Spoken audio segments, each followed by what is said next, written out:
За дуурахгүй бол болохгүй бас нэг асуудал байна. Танд ч надад ч таны хамаатнуудад найз нөхдөд ч тохиолдож болох асуудал байгаа юм. Ямар асуудал вэ гэхээр 2025 он гарснаас хойш Солонгос улсыг зориод очсон, Солонгос улсын хилээр нэвтрэхээр очсон 511 иргэдийг Монгол руу буцаасан байна. Энэ асуудал нэлээд эртнээс яригдаж эхэлсэн. Чихнийхээ хажуугаар өнгөрөөгд л байсан. Тэгээ одоо яг үнэхээр ингэж судлаад үзэхээр, хараад үзэхээр, уншаад үзэхээр үнэхээр бүр дуурахгүй болохгүй асуудал байгаа байхгүй. Яаж юм гэхээр энэ 511 иргэд бүр үнэхээр хүнд нөхцөлд байжгаад буцагдаж байна. Хил дээр очиод одоо бүх бичвэрэн та бүрдүүлчихсэн Монголоос виз нь гарчихсан, ирэх буцах тийцтэй, очих газар нь тодорхой, буудлын нь тодорхой, аяллахын зорилго нь тодорхой, дансандаа мөнгөтэй ийм хүмүүс байхад шатгаангүйгээр 2-3 хоног хоолгүй, усгүй, сандалгүй, оргүй, гудасгүй, ядаж гудасгүй те цонхгүй ийм хүйтэн өрөөнд шалан дээр 2-3 хоног хорж ийн гэж. Ингэж хорихдоо яаж юм гэхээр хувийн мэдээлэлд нь халдаж ийн гэж байгаа. Утсын эд зүйлсийн ялангуяа утсыг хурааж авч ийн гэж байгаа. Утсыг хурааж авангуудаа харилцаа холбооных нь нууцлалт халдаж ийн гэж байгаа. Чатыг нь шалгаж ийн гэж байна.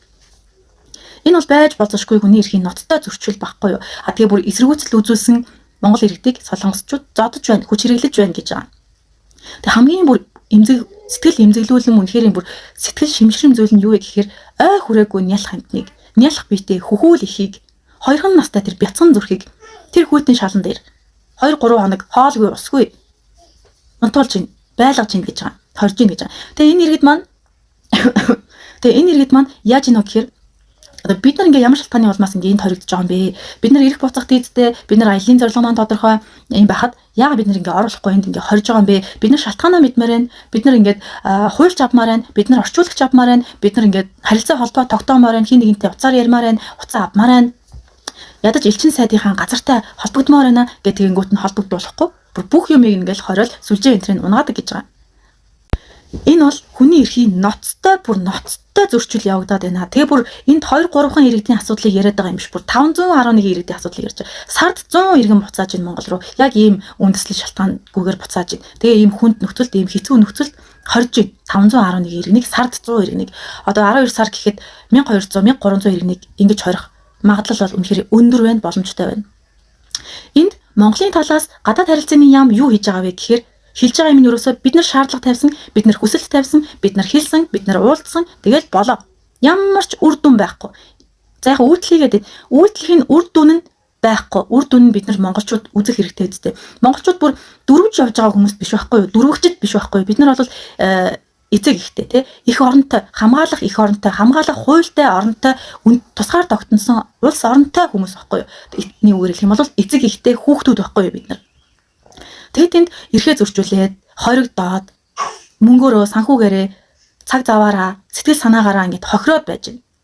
Энэ дэр гадаад харилцааны яам үнэхээр үйлдэлж чадахгүй наа, үр дүн гаргаж чадахгүй наа. Энэ ганцхан жилийн хэдхэн сарын асуудал биш. Энэ олон жилийн асуудлыг ярьж байна. Олон жилийн асуудал. За ганцхан гадаад харилцааны яам биш. Монголын хүний эрхийн комисс юу хийж байгаа юм бэ? Юу хийж байгаа юм бэ? Монголчуудын төлөө дуураач ээ.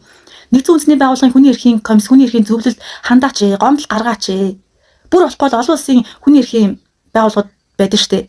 Human Rights Watch, Amnesty International гэлтэй. Эдгээр иймэрхүү газрууд зөндөө байгаа штэ. Энд дуураач 2-3 иргэн биш штэ. Энд чинь 500 хэдэн иргэн. Өмнө жилүүдийг ярих юм бол бүр 1000-2000 иргэн гараа явчихна. Энд чинь бүр тэ үндэсний юу юм тэ олон улсын дипломат харилцааны төвшний асуудал яригадаад байгаа байхгүй юу? Ийм байхад зүгээр суугаад байгаа юм. Хөдлөөч. За энэ ганцхан гадаад яамны асуудал биш. Хүний эрхийн комиссийн асуудал биш. Солонгост суугаа Монголын элчин сайдын газрын юу хийж идэв бэ? Төлөөлөгч нар маань монголчуудаа төлөөлн Солонгост ажиллаж байгаа, амьдарч байгаа, сурж байгаа, хөдөлмөрлөж байгаа, аялж байгаа иргэдийн эрхийг хамгаалнаа. Энэ иргэдийн төлөө ажилланаа, энэ иргэдийн төлөө монголчуудын төлөө дуурнаа, хөдөлнөө, хамгаалнаа гэж ажилдаггүй мүү? Юу хийж суудаг юм бэ? Монгол хүмүүсийн эрх тэнд зөрчигдөөд хахад очиод арга хэмжээ авч болдгоо мүү? Ядаж орчуулгыг хийгээд өгчөж болдгоо мүү? Тэ? Бид нар та нарыг цалинжуулж байгаа тий нийгмийн даатгалаараа цалинжуулж гин татвараараа цалинжуулж гин яах гэж та нарыг цалинжуулдгийг монголчуудаа хамгаалаарай гэж цалинжуулж байгаа болохоос тэнд ажиллаж байгаа нэртэй аялаарай, зугаалаарай, идээрэй, уугаарай, хүүхдүүдийн сургуулийн төлбөрийг төлүүлээрэй, өөрсдийнхөө унааны зардлыг, хоолны зардлыг, байрны зардлыг, амжиргааны зардлыг, аялах зардлыг төлүүлээрэй, улсаас гаргуулаарай гэж бид нар та нарыг цалинжуулдаггүй л байхгүй юу? Одоо би энэ үнэхээр дурахгүй болохгүй үнэхээр хинт ч тохиолдож болох сэдв байхгүй юу? Танд ч тохиолдно, надад ч тохиолдно. Миний ах トゥ хамаатан садан найз нөхөд, таны ах トゥ хамаатан садан найз нөхдөд тохиолдож болох болцсошгүй ийм асуудал байхгүй. Тийм учраас бүгдээрээ дуурах хэрэгтэй. Манай монголчууд нэг тийм амиа бодсон хувийн ачаалсан үзэл ноёлоод байгаа сүүлийн үед. Өмнө нь миний эцэг эхийн үед бол тийм байгаагүй. Намайг баг байхад хүүхэд байхад бол тийм байгаагүй. Нэг нийтийнхаа төлөө, нийт нэгнийхээ төлөө дуурдаг тийм үеэс. Одоо бол зөвхөн надад л тохиолдвол би дуурна. Зөвхөн миний өвчтөд тохиолдвол, миний ахад, миний дүү тохиолдвол би дуурна. Ерөөсөө монголчууд ийм л болчихсон. Ийм жоохон хувийн муухай үзлээ болмоор байна. Бас нэг далимдуулаад нэг юм хэлчихэд те. Ингээ цаашлаад ямар гомдлыг яаж гаргахын, хаана хинт гаргахын, энэ хүмүүс бүгдээрээ нэгдээд нийтээрээ дуурвал хаашаа дуурахын, ямар гомдол гаргахын, ямар цавраар гомдол гаргахын гэдгийг хэлнэ би.